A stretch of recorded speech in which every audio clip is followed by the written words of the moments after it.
Hello, guys. Welcome to After the Dial with GH. Today is another episode with After the Dial with GH. And today's episode is very interesting, and I know it's going to help everyone, especially those who are yet to marry in 2024 and beyond. Keep on watching After the Dial with GH. We'll be right back.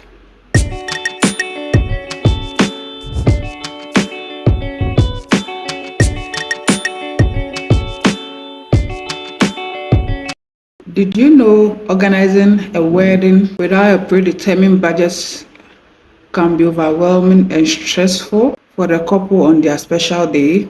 Did you know that it can also have a negative impact on the whole planning process? Alright, today's episode, we are going to tell you how to plan your budget. We are going to give you tips on how to have a budget for your big day. It is always advisable to hire an experienced wedding planner who provide a guidance on your wedding process and also work within your predetermined budget. Here are some tips to help you set a budget for your upcoming wedding. To begin with the tips on setting up a budget for your upcoming wedding. Number one is research the market or the current market prices by consulting other couple or experienced vendors to have a fair idea of the current market rate on prices of goods or items which will be needed for the wedding. As I always say, it is always, if you want to have a wedding, the most important thing for you, one of the most important things for you to do is to set a budget so that you work within your budget.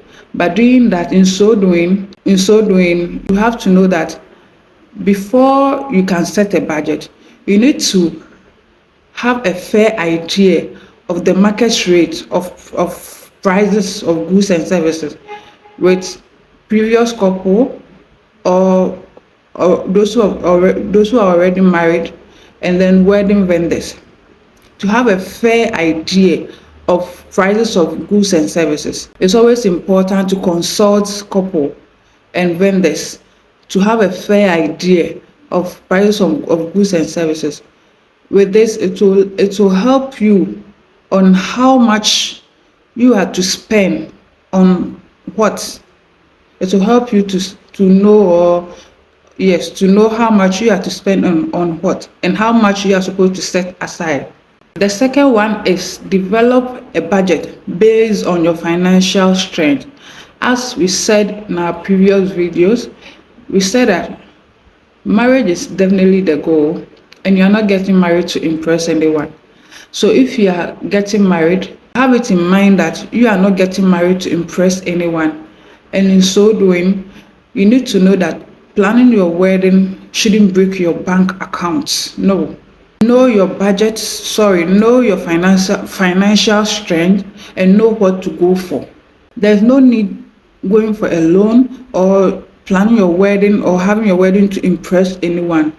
If you try doing that, you will break your bank to impress people who at the end of the day wouldn't contribute anything to the wedding. Know your financial strength before planning your wedding or choosing the type of wedding. That know your income, know your investment, and know that after the wedding, at least you have something to depend on. All right, the third one is know the guest count, because this will have a significant impact on the expenses of the wedding or on the expenses of the wedding. Knowing the number of people you are expecting to come for your wedding is very important, because that will help you on setting the budget for the whole event. For instance, if you are expecting 200 guests, that means if you are paying for food, you are paying for 200 plates of food, for chairs, for tables, for everything. Knowing your guest count has a significant impact on the whole wedding process. So know your guest count. That's the third one. The fourth one is align your team with your budget to ensure that it reflects your wedding style and also does not break your bank account. Knowing your budget or knowing your budget will help you to determine the theme of the wedding that you will go for, whether it will be indoor, outdoor, a one-day event or 2 days event.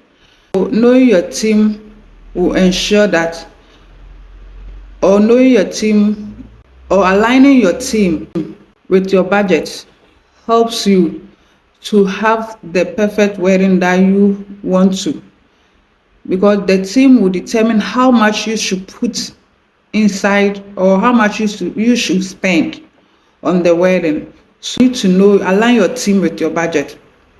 The fifth one is set your priorities by identifying the aspects of the wedding which are most important to you. I said in our previous video that know the most important thing to you in the wedding and spend, or know what is important for you in the wedding process or in the wedding planning, and spend much money on that. I said in the previous video that it can be your makeup, your photography, the wedding, or maybe you prefer the venue because you want to have a nice background for videos and photos. You prefer to spend much money on the venue, but others will prefer to spend much money on the ring. Others too will prefer to spend much money on the makeup. Others too photography. So know the most important thing to you, and then the most important thing to you, and spend much money on that. Prioritize what is the most important to you and spend much money on that. The sixth one is book your vendors ahead of time. This is very important. I remember in our previous videos, I said it's important to book your wedding vendors ahead of time. You don't wait for a month or 2 weeks to the event before you book your wedding, because in this current economy that we are in, or in this Ghana that we are in, vendors are always busy on the run, hustling for the money. Booking them ahead of time is very important. You don't wait till the final hour before you book them. No. If you do that, you'll be disappointed on your big day. It's always important to book your vendors. Usually it's advisable 2 to 3 months. Book your vendors ahead of time to avoid disappointment, and also negotiate with the price. When a vendor says you have to pay 5K for a service, you can negotiate. At least I can give you 4K.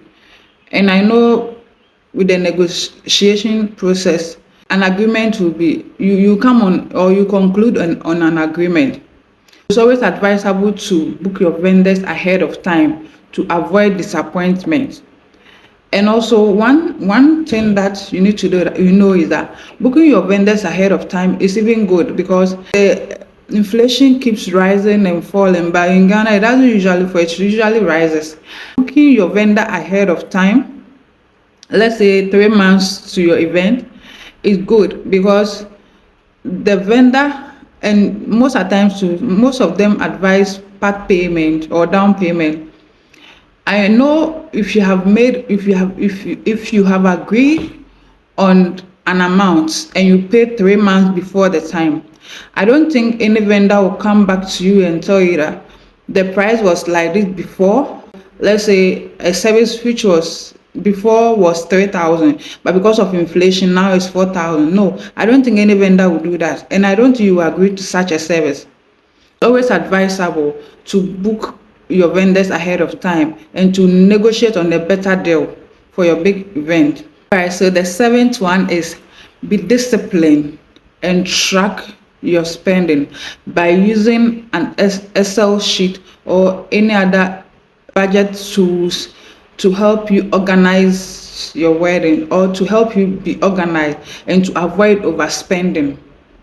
Be disciplined. Why do I say be disciplined? If you have set a budget of maybe 20,000 Ghana cedis to have or if you set a budget of 20,000 Ghana cedis, make sure that you work within the 20,000 Ghana cedis.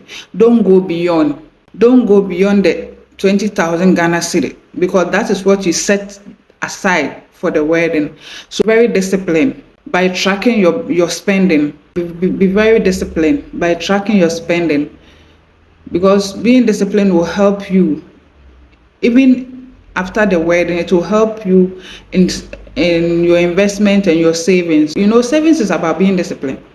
So be disciplined in your spending by tracking be disciplined on your budget by tracking your spending by using an Excel sheet or budgeting tool, which will help you organize the wedding perfectly. Yes, that's the seventh one. Eighth one is set up a contingency fund, which will help you, or which you can use to cater for unexpected expense on the big day. Yes, a percentage of the budget, use it to set up a contingency fund. One of the most difficult words for me to mention. Contingency fund, which will help you to avoid unexpected expense or last minute cost or last minute. Let me say that you set that aside so that in case of anything, you can take that money to cater for that particular situation.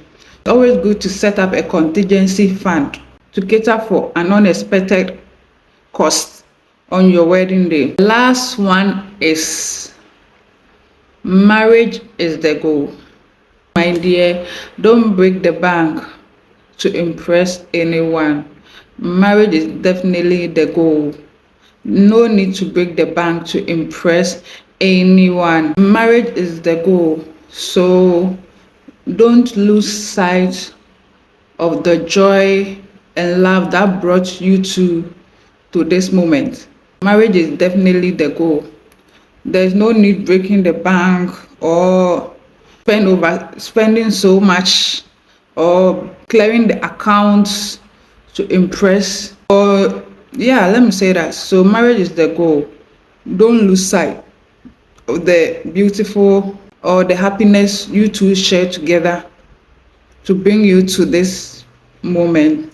I hope you enjoyed every bit of the tips on how to set a budget for your wedding. Please, one of the most important things for us as a team is that your subscription is very important to us.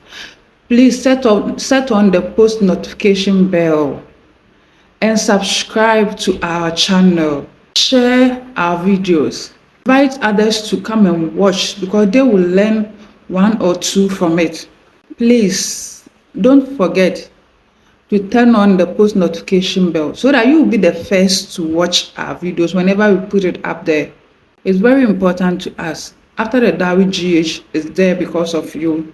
Please turn on the post notification bell and also subscribe to our videos whenever we put it out there.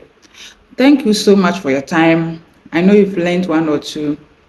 Thank you so much. After the Dowry GH, we are your best channel for your kente styles, your wedding, your relationship advice, wedding planning, lifestyle, and more. I know a lot of you are wondering where I had this beautiful kente cloth. Don't worry. Continue watching our channels and you will learn more from this as well. Thank you so much.